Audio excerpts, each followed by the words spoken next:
Right గురుగారు, ఇది ఒక వెరీ స్పెషల్ క్వశ్చన్ అని చెప్పాలి. ఎందుకంటే నాకు అలాగే మన వ్యూవర్స్కి చాలా మందికి ఉన్న డౌట్ ఏంటంటే రాధికా మర్చెంట్ అలాగే అనంత్ అంబానీ పెళ్లి ఎంత అంగరంగ వైభవం జరిగిందో మనకు అందరికి తెలిసిన విషయమే. అయితే ఇందులో ఒక చిన్న ట్విస్ట్ ఏంటంటే సాధారణంగా మనకున్న సాంప్రదాయం ఏంటంటే ఆషాఢంలో కొత్తగా పెళ్ళైన వధువు అమ్మగారి ఇంటికి రావడం జరుగుతుంది. ఆ టైంలో వధువరులు కలిసి ఉండరు అసలు అత్తగారింట్లో. కానీ ఈ టైంలో జూలై 12కి ఆయన పెళ్లి జరగడం జరిగింది. సో అందులోనూ ఇంకా ట్విస్ట్ ఏంటంటే అభిజిత్ లగ్నం, అంటే అప్పట్లో మనకి సీతమ్మ గారు అలాగే రాముల వారి పెళ్లి జరిగిన ముహూర్తం. సో అప్పట్లో సీతమ్మ గారు ఎంత కష్టాలు పడ్డారో మనకి పెద్దగా చెప్పనక్కర్లేదు. సో ఈ ముహూర్తానికి పెళ్లి చేసుకున్నారు. అంటే గత 5 నెలల నుంచి ప్రీ వెడ్డింగ్ షూట్ అనో, మెహందీ ఫంక్షన్స్, హల్దీ ఫంక్షన్స్, అలాగే ఎక్కడెక్కడి నుంచో PM నుంచి CM వరకు ఎంతమంది CMలు వచ్చారో అందరం మనం వీడియోస్లో చూసిన విషయమే.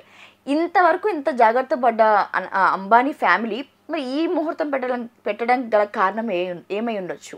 చెప్తానమ్మా. అది అంటే యాక్చువల్గా మనం చూసుకున్నట్లయితే అంటే ఇప్పుడు నేను క్లియర్గా చెప్తా. అంటే అనంత్ అంబానీ యొక్క డేట్ ఆఫ్ బర్త్ అలాగే రాధికా గారి యొక్క డేట్ ఆఫ్ బర్త్, వాళ్ళ పేరులో ఉన్న న్యూమరాలజీ ప్రకారం వాళ్ళ పేరులో ఉన్న నెంబరు, అలాగే రాధికా పేరులో ఉన్న నెంబరు, అలాగే వీళ్ళ డేట్ ఆఫ్ బర్త్, డెస్టినీకి తగ్గట్టుగా మ్యారేజ్ డేట్ ఉందా, వీళ్ళు ఏ ముహూర్తంలో పెట్టారు, దీనివల్ల మంచి ఫలితాలు ఎలా ఉంటాయి, ఏ విధంగా చూసి వీళ్ళు పెట్టారనేది చేద్దాం. సో ఇప్పుడు మనం చూసుకున్నట్లయితే ఇప్పుడు న్యూమరాలజీ ప్రకారం వద్దాం. మనం న్యూమరాలజీ ప్రకారం వచ్చినట్లయితే అనంత్ అంబానీ గారిది date of birth 10 April 1995. So ఇది 1వ నెంబర్ వాళ్ళు. ఈయన 1వ నెంబర్కి చెందిన వ్యక్తి అనమాట. So date of birth month year మొత్తం కూడినట్లయితే బర్త్ నెంబర్ 1, డెస్టినీ నెంబర్ 2 వస్తుంది. ఓకేనా? ఇలా బర్త్ నెంబర్ 1, డెస్టినీ నెంబర్ 1 వచ్చిన వాళ్ళు చాలా చాలా అదృష్టవంతులు అరుదుగా ఉంటారు. అంటే మంచి అదృష్టవంతులు అని చెప్పాలి. ఎందుకంటే ఇది అనంత్ అంబానీ యొక్క పూర్వపుణ్యం.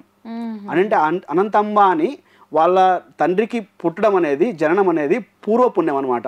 సో ఎందుకంటే అతను పూర్వపుణ్యం చేసుకున్నాడు కాబట్టి ఆయన కడుపున జన్మించాడు అనమాట. సో 1 సూర్యుడు, 2 చంద్రుడు అనమాట. అంటే మనకు కనిపించే సూర్యచంద్రులు ఈ డేట్ ఆఫ్ బర్త్లో ఉన్నారు. వీళ్ళు పెట్టిన ముహూర్తం కూడా అలాంటిదే, చెప్తాను చివరిలో, అలాంటిదే. సో ఈయన 1వ నెంబర్లో పుట్టాడు, అలాగే డెస్టినీ వచ్చేసి 2 అయిందనమాట. చాలా మంచిదనమాట.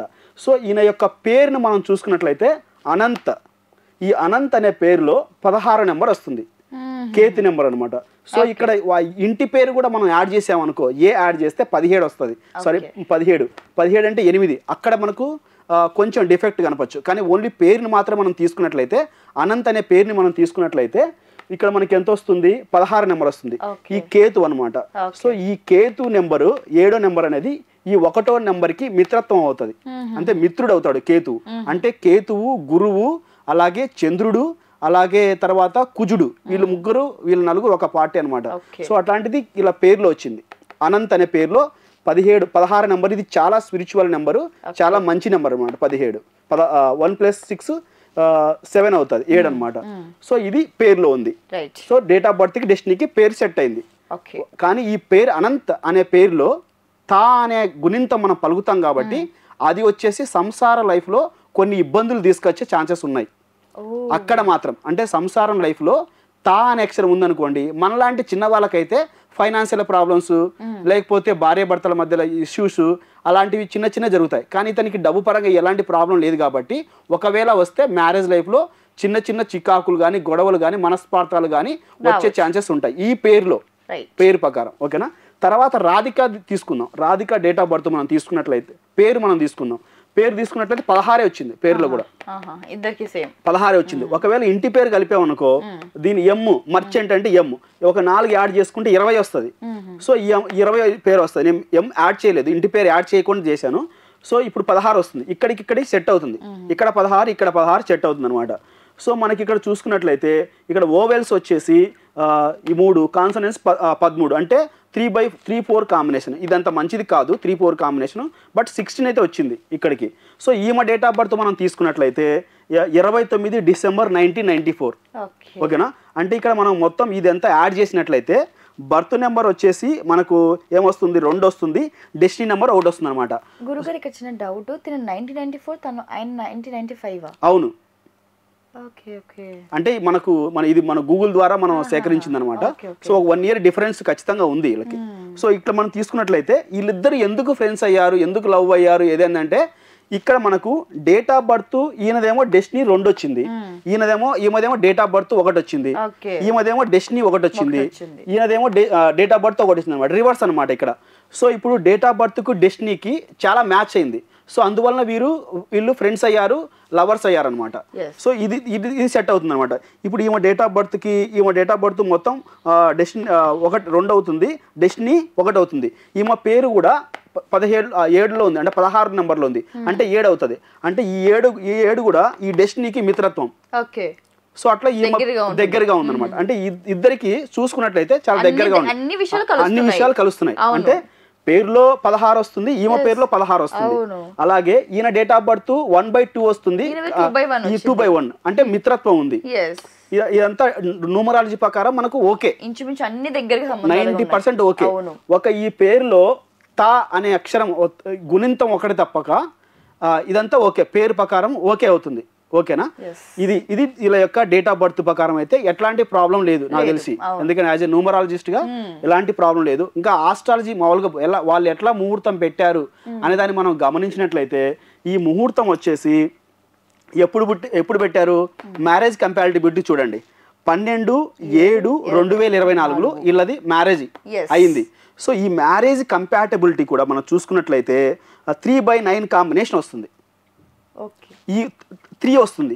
ఈ 3 అనేది 1వ నెంబర్కి మిత్రత్వము, మిత్రుడు, గురువు, 3వ నెంబర్ గురువు, 1వ నెంబర్కి శుభుడే అవుతాడు, అలాగే 2వ నెంబర్కి శుభుడే అవుతాడు.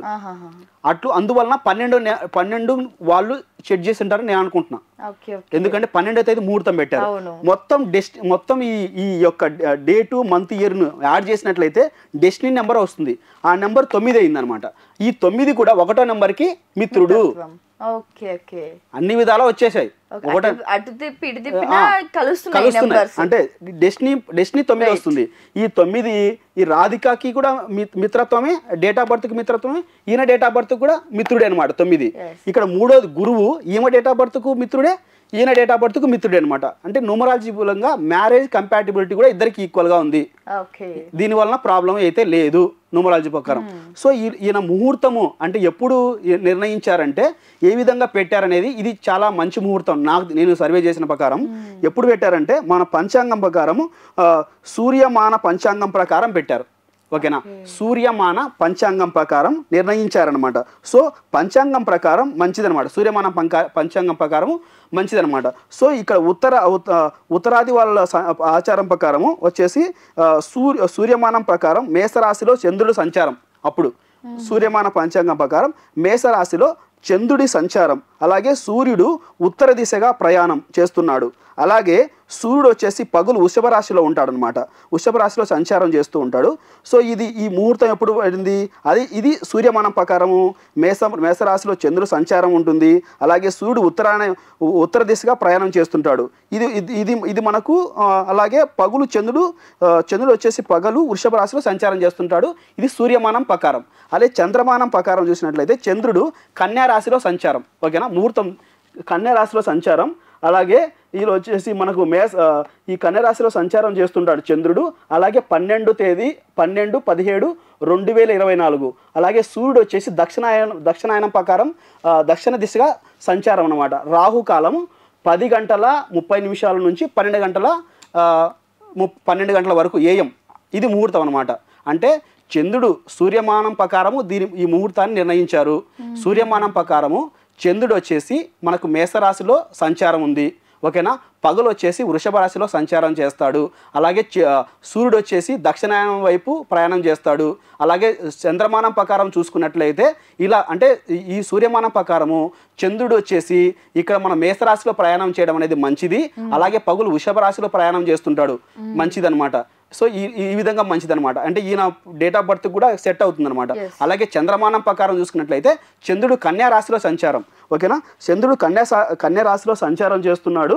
అలాగే వచ్చేసి ఇది వచ్చేసి ఆషాఢ మాసం శుక్లపక్షం. చంద్రుడు కన్యా రాశిలో చంద్రమానం ప్రకారం చంద్రుడు కన్యా రాశిలో సంచారం. ఆషాఢ మాసం శుక్లపక్షం 12/7/2024. రాహుకాలం. చంద్రుడు వచ్చేసి దక్షిణాయనం వైపు ప్రయాణం ఇది చాలా మంచిది. చంద్రమానం ప్రకారం కూడా మంచిది అనమాట. అంటే సూర్యమానం ప్రకారం మంచిదే, చంద్రమానం ప్రకారం చూసుకున్నా మంచిదే. సో ఆ విధంగా వీళ్ళు నిర్ణయించింటారని నేను అనుకుంటున్నా. ఎందుకంటే ఇప్పుడు మనం ఈ 2 మాసాలు 2 ఆయనాలు చూసుకోవాలి, సూర్యాయనం చంద్రాయనం చూసుకోవాలి. 2 విధాలుగా చూసుకున్నా మంచిది అనమాట ఈ ముహూర్తం. సో అందువలన వీళ్ళు ఈ ముహూర్తాన్ని సెట్ చేసి ఉంటారు. ఒకటేమో మనకు చూసుకున్నట్లయితే డేట్ ఆఫ్ బర్త్, డెస్టినీ ప్రకారం పేర్లు అన్ని కలిసాయి ఇందాక మనం చెప్పుకున్నట్లు. అలాగే పంచాంగం ప్రకారం కూడా మనం చూసుకుంటే సూర్యాయనం ప్రకారం చంద్రాయనం ప్రకారము 2 కూడా కలిసాయి అనమాట. ఈ ముహూర్తం కూడా రాహుకాల ముహూర్తము. షష్ఠి తిథి వస్తుంది, షష్ఠి పోయిన తర్వాత మళ్ళీ వేరే తిథి, ఆ తిథిలో కూడా కరెక్ట్ గా సెట్ అవుతుంది అనమాట. సో దీని పరంగా వీళ్ళు చేసింటారని నేను అనుకుంటున్నా. అంటే ఇది నాకు తెలిసి ఎక్కడ కూడా ఎలాంటి లోపం అయితే నాకు కనిపించట్లేదు అనమాట. అదే పంచాంగం. థ్యాంక్ యూ గురుగారు, థ్యాంక్ యూ సో మచ్.